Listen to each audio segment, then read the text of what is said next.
Как звучит полная версия имени Яда? Ага. Ядя. Ядарина? Может, Евдоким? Ядя? Ядя. Без понятия.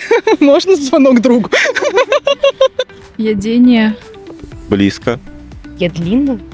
Может, Очень близко. Яденина? Я впервые слышу такое имя вообще. Ядислава, Аня. Ну, это мужское имя? И мужское, и женское. Ядениния. Ядв. Как мне бабушку так зовут. так звали. Да? Да. это просто комментарий. Ядв. Ядвига? Уже рассказали, Едвига. Ядвиг, может? А женское? Ядвига. Ядвига. Вот, я тоже про это подумала. Ядя, да, ты, наверное, есть девочка Ядвига. Ядвига. Молодцы. Нетерпеливые у вас друзья. Ядвига. Молодец. Ты первый, кто сегодня ответил.